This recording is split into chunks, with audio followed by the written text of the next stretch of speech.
On the 14th of June, 2024, the sound of 4 Merlin engines returned to Goderich, Ontario.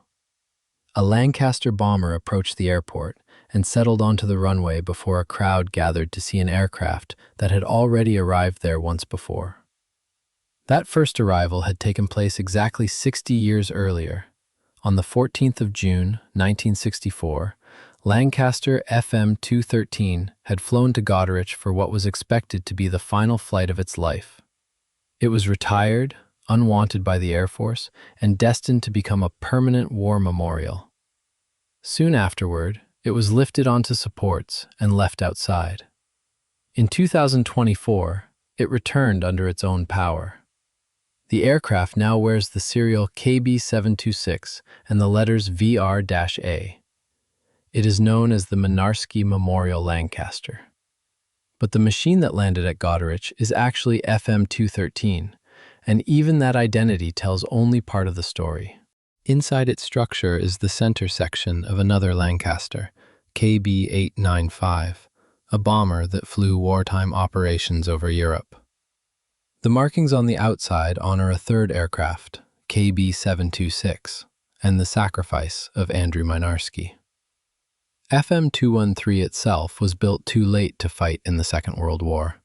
Its survival would depend not on one uninterrupted career, but on a series of accidents, substitutions, recoveries, and decisions made over almost 8 decades. Victory Aircraft completed FM213 at Malton, Ontario, in July 1945. The war in Europe was already over. Instead of joining Bomber Command, the Lancaster remained in Canada. Several years later, it was converted into a Mark X maritime reconnaissance aircraft.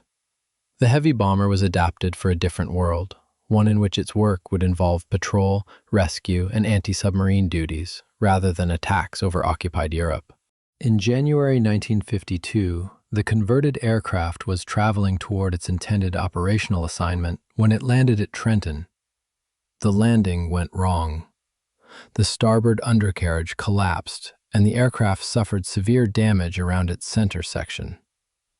FM213 had accumulated only about 10.5 flying hours since its conversion.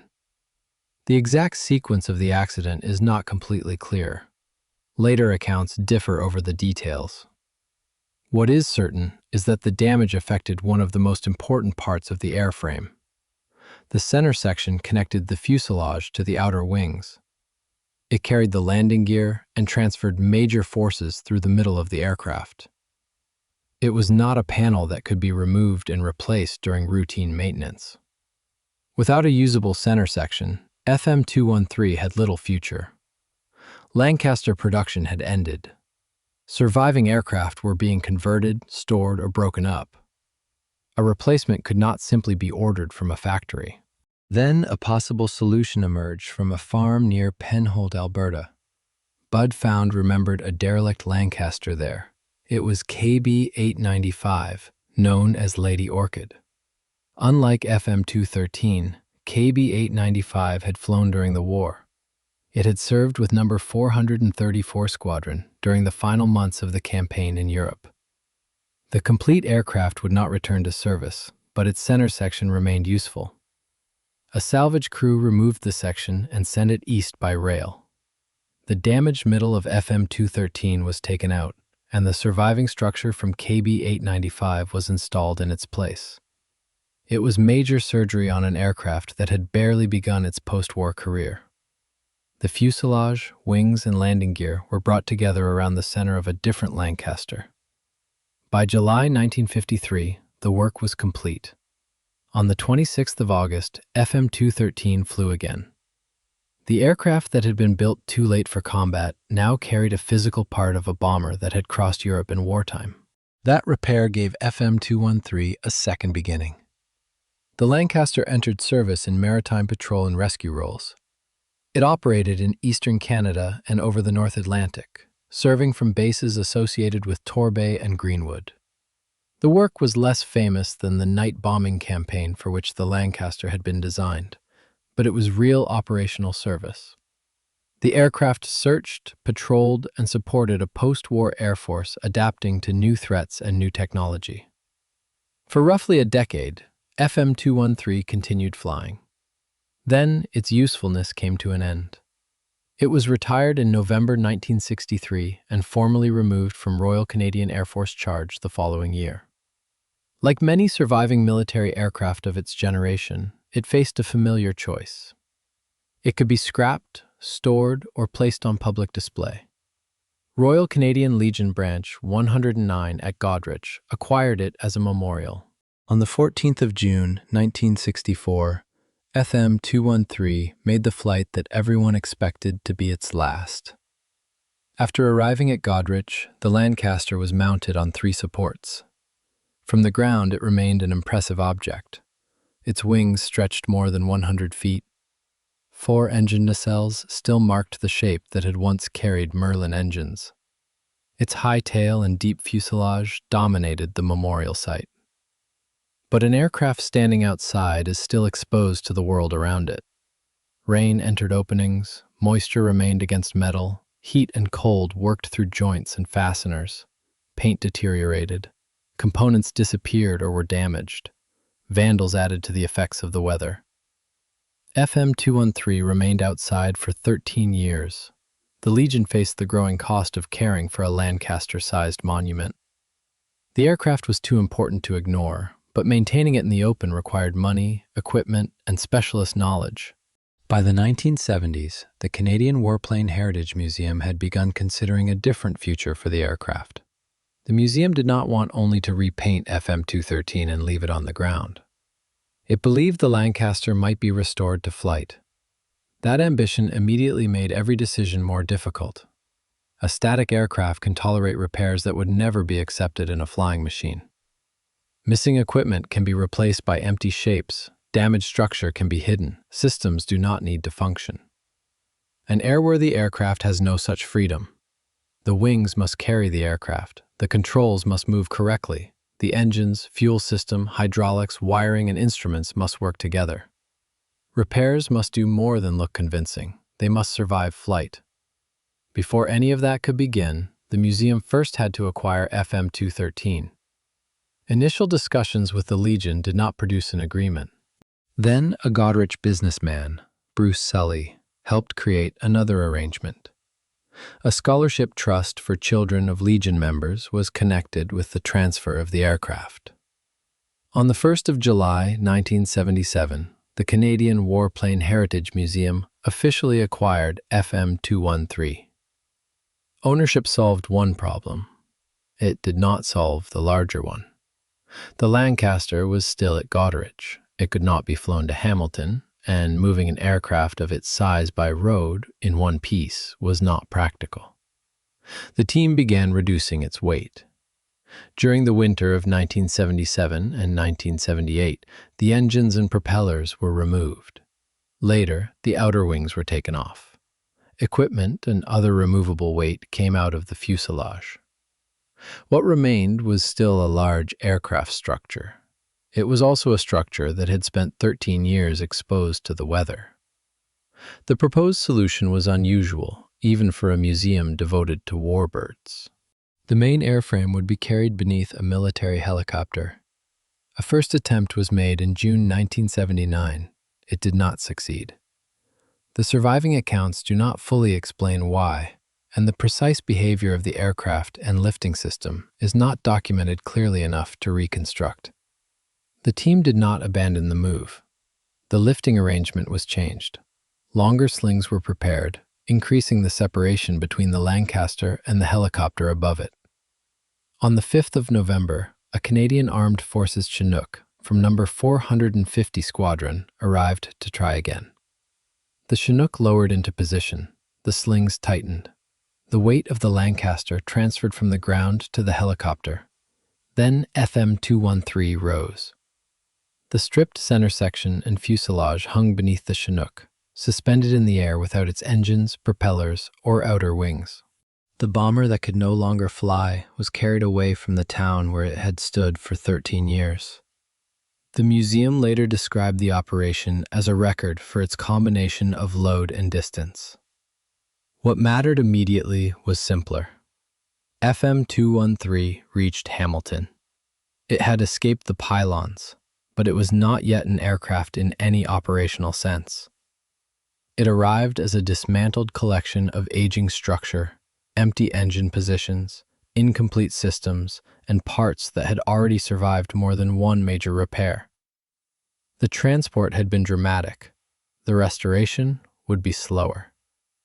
The Canadian Warplane Heritage Museum committed itself to returning FM213 to airworthy condition. Norm Etheridge served as project engineer. Around him, aviation professionals and volunteers began the long process of inspection, repair, and reassembly. The work did not advance through one spectacular breakthrough. It moved through thousands of individual tasks. Old wiring had to be replaced. Pipes and control systems had to be examined. Corrosion had to be found and treated. Damaged metal had to be removed or repaired. Rivets had to be installed correctly. Components had to be located, rebuilt, or manufactured. Every part raised the same question: was it good enough to fly? One problem showed why patience mattered. The Lancaster's outer wings were attached to the center section by large bolts passing through critical structural joints. On FM213, those bolts were seized. The team tried hydraulic pressure. They tried changes in temperature. They tried impact methods. The bolts did not move. Using greater force risked damaging the holes through which they passed. Those holes were part of the wing attachment structure. If they were enlarged, distorted, or cracked, the attempt to restore the aircraft to flight could end there. There was no spare Lancaster wing structure waiting nearby if the work went wrong. The team changed its approach. Instead of forcing the bolts out, they began drilling them from both ends with diamond tools. Progress was measured slowly. One bolt reportedly required about 6 weeks. Removing the complete group occupied roughly 2 months. The work demanded restraint because the surrounding structure mattered more than the bolts themselves. Etheridge expressed the principle clearly. We have time to do it right, but no time to redo anything done wrong. The bolts eventually came out without ending the project. The wings could be joined to the center section that had once belonged to KB895. The same wartime structure that had saved FM213 in the 1950s now became part of the challenge of making it fly again in the 1980s. The restoration continued. The first overhauled Merlin engine arrived in April 1987. More engines followed. They were installed in the 4 nacelles, returning the Lancaster's most recognizable feature. But 4 engines alone did not make the aircraft complete. They had to be connected to fuel, oil, cooling, electrical and control systems. Propellers had to operate correctly. The aircraft had to steer, brake, and respond to its crew. By 1988, the shape of a complete Lancaster had returned. The aircraft was painted in the markings of KB726 VeRA. The original KB726 had served with No. 419 Squadron during the Second World War. On the night of the 12th and 13th of June, 1944, it was attacked and set on fire during an operation over France. Andrew Mynarski, the mid-upper gunner, was ordered to leave the aircraft. Before escaping, he tried to free rear gunner Pat Brophy from a jammed turret. Mynarski was badly burned and later died. Brophy survived. Mynarski received the Victoria Cross after his death. FM213 was not the aircraft in which that event occurred. The markings were a memorial. They allowed a surviving Lancaster to carry the identity and story of one that had been lost. By September 1988, FM213 looked ready. Appearance was no longer enough. Until the aircraft left the ground, the entire project remained an unproven collection of repairs, overhauled parts, and careful calculations. On the 11th of September, the Lancaster moved under its own power. Tony Banfield, Bob Hill, Tim Moles, and Norm Etheridge were aboard for the flight. Banfield had previously commanded the Royal Air Force Battle of Britain Memorial Flight and had traveled from Britain to take part. The 4 Merlins pulled the aircraft along the runway. Speed increased. The weight came off the wheels. FM213 climbed into the air. The airplane that had been damaged after barely 10.5 hours, rebuilt with the center of another Lancaster, retired, mounted outdoors, stripped apart, and carried beneath a Chinook, was flying again. The restoration had become an aircraft.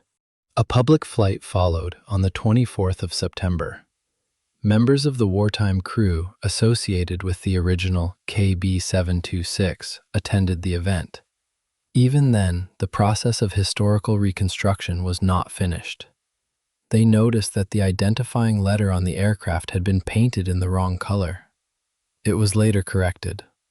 FM213 continued flying after 1988. Its return to the air was not a single ceremonial gesture.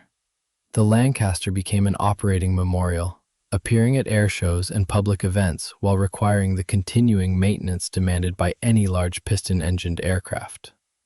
In 2014, the ambition behind the restoration reached a new scale. FM213 crossed the Atlantic. The Lancaster, built in Canada in 1945, flew to Britain and joined PA-474, the Lancaster operated by the Royal Air Force Battle of Britain Memorial Flight. On the 14th of August, the two aircraft flew together from RAF Coningsby. It was the first formation flight by two Lancasters in about half a century. For several weeks, the Canadian aircraft traveled through Britain, appearing before people who had known the Lancaster through history, memory, and family experience. The crossing demonstrated something no static restoration could have shown. FM213 had not merely been repaired enough to make one cautious flight near Hamilton. Decades after being placed outside as a memorial, it could cross an ocean under its own power. 10 years later, it returned to the place where its flying life had supposedly ended. On the 14th of June, 2024, FM213 approached Goderich again. The airport was no longer receiving a retired aircraft for permanent display. It was receiving an operational Lancaster, whose survival had involved parts of 3 different histories. The airframe was FM213. Its center section came from KB895, the wartime Lady Orchid. Its markings remembered KB726 and Andrew Mynarski. All 3 identities had become part of one flying machine. When FM213 first came to Goderich in 1964, the town prepared to lift it onto pylons. 60 years later, it came back to leave the ground again,